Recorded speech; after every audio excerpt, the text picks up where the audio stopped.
ଓଡ଼ିଶାର ସରକାର ହେଲା ବିଜେପିର ସବୁଠୁ ବେଶୀ ଖୁସି ମୁଁ ସମସ୍ତ ଯେ ମୁଁ କହିଥିଲି ଯେ ସରକାର ବଦଳିବ, ଭ୍ରଷ୍ଟ ସରକାର ବଦଳିବ, ନୂଆ ସରକାର ବିଜେପି ସରକାର ହେବ। ଲୋକ ନିର୍ବାଚନରେ ଯେଉଁ ଲଢ଼ିଛନ୍ତି ଲୋକଙ୍କୁ ଧନ୍ୟବାଦ ଦେବି। ସାରା ଓଡ଼ିଶା ଲୋକଙ୍କୁ ରାଜ୍ୟ ସଭାପତି ଭାବରେ ବିଜେପିର ଲୋକମାନେ ଲୋକ ପରିବର୍ତ୍ତନ ଏବଂ ଲୋକମାନେ ନିର୍ବାଚନ ଏଥର ଲଢ଼ିଛନ୍ତି ଏବଂ ପ୍ରଧାନମନ୍ତ୍ରୀ ମୋଦିଙ୍କର ଯେଉଁ ସମର୍ଥନ ଥିଲା ଓଡ଼ିଶାରେ 93% 95% ତାର ପ୍ରତିଫଳନ ନେଇଛି ଇଲେକ୍ସନରେ।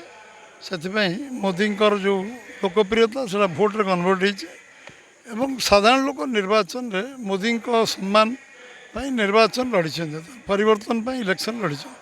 ଏ ସରକାର ପତନ ପାଇଁ ଲଢ଼ିଛନ୍ତି ଏବଂ ଭ୍ରଷ୍ଟ ଶାସନକୁ ସମାପ୍ତି କରିବା ପାଇଁ ଲଢ଼ିଛନ୍ତି।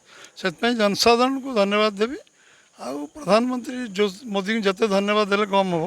ଏଗ୍ରେସିଭ୍ କ୍ୟାମ୍ପେନ୍ ଏବଂ ତାଙ୍କର ଯେଭଳି ଭାବରେ ସତ କଥାକୁ ଉପସ୍ଥାପନ ଲୋକଙ୍କ ଆଗରେ ଯେଭଳି ଭାବରେ ସ୍ପଷ୍ଟତା ସହିତ କରିଛନ୍ତି, ଯାହାଫଳରେ ଆଜି ଗୋଟେ ଓଡ଼ିଶାରେ ପରିବର୍ତ୍ତନ ହେଇଛି ଏବଂ ପ୍ରାୟ ପାର୍ଲାମେଣ୍ଟ ଏବଂ ବିଧାନସଭାରେ ଆମେ ଏକାକୀ ସଂଖ୍ୟାଗରିଷ୍ଠ ହାସଲ କରିଛୁ ଏବଂ ପୁରା ଟିମ୍ ଯେତେ ଭାରତୀୟ ଜନତା ପାର୍ଟିର ସମସ୍ତଙ୍କୁ ମୁଁ ଧନ୍ୟବାଦ ଦେବି।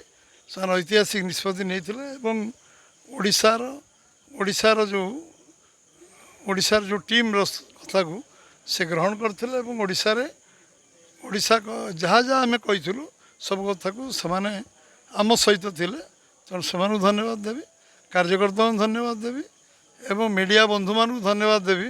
ସେମାନେ ମଧ୍ୟ ଠିକ୍ କଥାକୁ ଉପସ୍ଥାପନ କରିବାରେ ସମର୍ଥ ହେଇଛନ୍ତି ଏବଂ ଏ କଥା ସାଧାରଣ ଲୋକ ପର୍ଯ୍ୟନ୍ତ ପହଞ୍ଚେଇଛନ୍ତି। ସେଥିପାଇଁ ନିଶ୍ଚୟ ଧନ୍ୟବାଦ। ନରେନ୍ଦ୍ର ମୋଦିଙ୍କ ମାର୍ଗଦର୍ଶନ ଏବଂ ଆପଣଙ୍କ ନେତୃତ୍ୱରେ ଏଥରକ ବିଜେପି ନିର୍ବାଚନ ଲଢ଼ିଥିଲା, ଆମେ ଯାହା ଦେଖୁଥିଲୁ।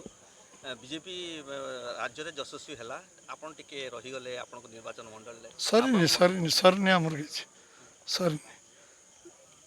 ଏବେ ସରକାର ହେବ, ଏଇଟା ଗ୍ୟାରେଣ୍ଟେଡ଼।